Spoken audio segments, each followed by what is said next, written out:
வணக்கம் நண்பர்களே. சிபிஎல்லின் சிந்தனை களம், தினம் ஒரு திரவியம், மனதுக்கும் உடலுக்கும். இந்த நிகழ்ச்சிக்கு உங்களை வரவேற்பதில் மிகவும் மகிழ்ச்சி அடைகின்றோம். இன்று ஜனவரி 31ஆம் நாள். உலகில் பல நிகழ்ச்சிகளை கொண்டாடுகிறோம். நம்முடைய சென்னை மாநகரத்திலும் தமிழ்நாட்டிலும் ஏன் இந்தியாவிலும் குறிப்பாக வடகிழக்கு மாகாணங்களிலும் ஒரு முன்னேற்ற பாதையை கொண்டு வந்த ஒரு சபை இருக்கிறது. என்னன்னா சலேசிய சபை. டான்போஸ்கோ அவர்களுடைய நிறுவப்பட்ட சபை. இந்த டான்போஸ்கோ யார்? டான்போஸ்கோ ஸ்கூல்ல படிக்கிறாங்கன்னா அவங்கெல்லாம் நல்லா ஷைனிங்கா இருப்பாங்க, நல்லா பிரில்லியண்டா இருப்பாங்க. டான்போஸ்கோ ஸ்டூடெண்டா, டான்போஸ்கோலேருந்து வெளியே வந்தீங்களா, டான்போஸ்கோல படிச்சீங்களா, இப்படி டான்போஸ்கோ பத்தி நிறைய பேசுவாங்க. யார் இந்த டான்போஸ்கோ? அவர் ஏன் இவ்வளவு பெரிய அளவில் பேசப்படுகிறார், உலக அளவில் அவர் பேசப்படுகிறார் அப்படின்னு பார்த்தா, ஒரு சாதாரண ஏழை விவசாய குடும்பத்தில் பிறந்தவர். 16/8/1815 1815 அவர் பிறக்கிறார். 9 வயதுல அவருக்கு நம்முடைய முன்னாள் ஜனாதிபதி அவர்கள் கனவு காணுங்கள்னு சொல்லுவார் இல்லையா, வெற்றிக்கான கனவுகளை காண சொன்னார் இல்லையா. அதற்கு முன்பாகவே டான்போஸ்கோ அவர்கள் சிறு வயதிலிருந்து கனவு கண்டார். அவர் என்ன கனவு கண்டார்னு சொன்னா, சமூகத்தை மாற்றி அமைக்கக்கூடிய கனவுகளை அவர் கண்டு கொண்டார். அந்த கனவுகளுக்காக அவர் தன்னை முழுமையாக அர்ப்பணித்துக் கொண்டார். குழந்தை பருவத்திலேயே தன்னுடைய தந்தையை இழந்ததனால் தன்னுடைய தாயார் மார்கரெட் அவர்களுடைய பாதுகாப்பிலும் அரவணைப்பிலும் வழிகாட்டுதலிலும் வளர்ந்தவர். அவருடைய சிறுவயது முதல் ஆன்மீகத்தில் தன்னை இணைத்துக் கொண்டதால் அவருக்கு கடவுள் நம்பிக்கை மிக அதிகம். ஆகவே தன்னை ஒரு துறவியாக மாற்றிக்கொண்டார். அவர் மாற்றிக்கொண்டார். திருச்சபையில் பல பணிகளுக்காக தன்னை ஈடுபடுத்திக் கொண்டார்.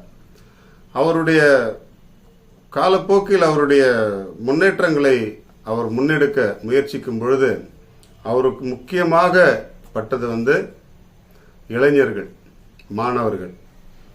ஏனென்றால் அவர் வாழ்ந்த அந்த காலத்தில் நிறைய தப்பான செயல்கள், தவறான முன்மாதிரிகள், தவறான வழிகாட்டுதல்களால் இளைஞர்கள் சிதறி போய் நிறைய தவறான நாட்டங்களுக்கு ஆளாகி போனார்கள். இவர் முன்னெடுத்து இவருடைய முயற்சிகளால் எல்லோரையும் ஒருங்கிணைக்கிறார். சுற்றித் திரிந்த பல இளைஞர்களையும் ஒரு இடத்தில் சேர்த்து வைக்கிறார். ஏன் அவர்கள் தவறான கொள்கைகளுக்கு அடிமையாகிறார்கள் என்பதை குறித்து அவர் ஆய்ந்து பார்க்கும்பொழுது அவருக்கு கிடைத்த ஒரே ஒரு பதில், தவறான நண்பர்கள் அவர்களுக்கு கிடைப்பதால் இந்த மாதிரியான தவறான செயல்களுக்கு அவர்கள் ஆளாகிறார்கள் என்பதற்கு அவர் முக்கியமான காரணத்தை கண்டுபிடித்தார். எனவே நட்பு நல்ல நட்பாக இருக்க வேண்டும் என்பதில் ஆழமாக நம்பினார். நல்ல நண்பர்களாக அவர்களை உருவாக்கி கொண்டார். ஒரு கூட்டத்தை கூட்டி பல இளைஞர்களை ஒருங்கிணைத்து தன்னுடைய வாழ்க்கையில் அவர் கண்ட கனவை நனவாக்க முயற்சி செய்தார். அதற்காக தோற்றுவித்ததுதான் சலேசிய சபை என்கின்ற ஒரு இயக்கம். அந்த இயக்கத்தின் மூலமாக பல இளைஞர்களை, பலரையும் ஆசிரியர்களாக, கல்வியாளர்களாக பல நிலைகளை உயர்த்தி இன்று உலகம் முழுவதும் ஒரு மிகப்பெரிய தாக்கத்தை ஏற்படுத்திய ஒரு நிறுவனமாக அந்த சலேசிய இயக்கம் செயல்பட்டு கொண்டிருக்கிறது.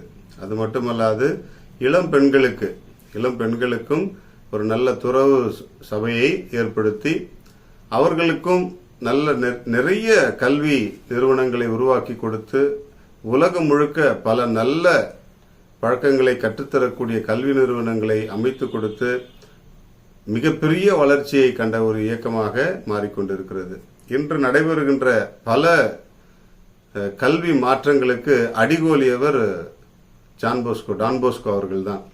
டான்போஸ்கோனுடைய எளிய தத்துவம் என்னன்னா, அடக்குமுறை கல்வி ஆபத்தானது, அன்பு கல்வி எல்லோருக்கும் ஏற்றது என்கின்ற முறையில் அவர் தன்னுடைய கல்வி முறையை மாற்றி அமைத்து அந்த கல்வி முறையை உலகம் முழுக்க கடைபிடிக்கும்படி செய்திருக்கிறார்.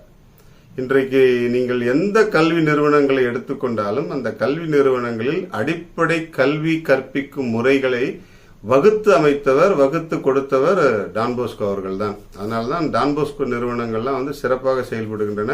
அங்கிருந்து வெளிவருகின்ற மாணவர்கள் நல்ல நிலைக்கு செல்கிறார்கள். நேர்மை, ஒழுக்கம், தூய நட்பு, இதுதான் அவர்களுடைய சாராம்சமாக இருக்க வேண்டும் என்பதை மிக ஆணித்தரமாக நம்பினார் டான் போஸ்கோ. அவர் எந்த நிலையிலும் நேர்மையற்ற ஒழுக்கமற்ற செயல்களில் மாணவர்கள் ஈடுபடக்கூடாது என்பதில் மிக ஆணித்தரமான நம்பிக்கை வைத்து அதற்கேற்ற வகையில் கல்வியை புகட்டி அவர்களை ஒழுங்குபடுத்தியவர் டான் போஸ்கோ அவர்கள். அவர் இறந்த நூற்றாண்டு நினைவு நாளில் 1988 அவர் 1888 இறந்தார். 1988 ஆண்டு அப்பொழுது போப்பாக இருந்த 2ஆம் ஜான் பால் அவர்களை டான் போஸ்கோ அவர்களை இப்படி அழைத்தார்: இளைஞர்களின் தந்தை, ஆசிரியர் மற்றும் நண்பர்.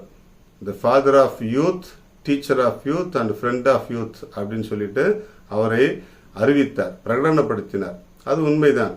இன்றளவும் டான் போஸ்கோவினுடைய உரைகளால், அவர் எழுதி வைத்த மடல்களால் ஈர்க்கப்பட்டு நிறைய இளைஞர்கள் நல் வழியில் நடத்தப்படுகிறார்கள், நல்வழிக்கு மாற்றம் பெறுகிறார்கள்.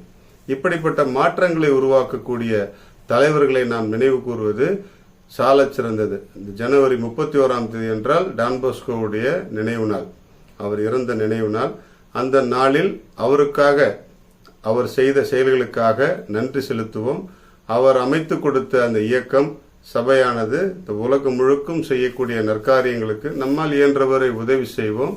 நாமும் அவர்களை பின்பற்றி நல்ல ஒரு சமுதாயத்தை உருவாக்க முடியும் என்று நம்புவோம். வாழ்க மகிழ்வுடன்.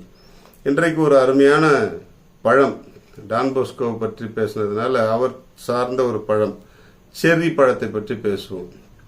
செர்ரி பழம் நிறைய ஆன்டி ஆக்சிடென்ட்ஸ் நிறைந்த ஒரு பழம். ஆன்டி ஆக்சிடென்ட்ஸ் நிறைய இருக்கிறதுனால அது நிறைய உடலில் மாற்றங்களை உருவாக்கும். குறிப்பாக நம்முடைய உடலில் வீக்கம் ஏற்படும் பொழுது அதை குறைக்க பயன்படுகிறது இந்த செர்ரி பழம். இந்த செர்ரி பழத்தினுடைய டேஸ்ட் எல்லாம் நம்ம கேக்குக்கு மேலே வச்சிருப்பாங்க. அப்போதான் நம்ம அதை ருசித்து பார்க்கிறோம். பொதுவாக செர்ரி பழம் ஒரு நல்ல பழம், நிறைய நோய் எதிர்ப்பு சக்திகள் நிறைந்த ஒரு பழம். அதை சாப்பிட்டு நம்முடைய வாழ்க்கையிலும் பலமோடு வாழ முயற்சி செய்வோம். வாழ்க மகிழ்வுடன்.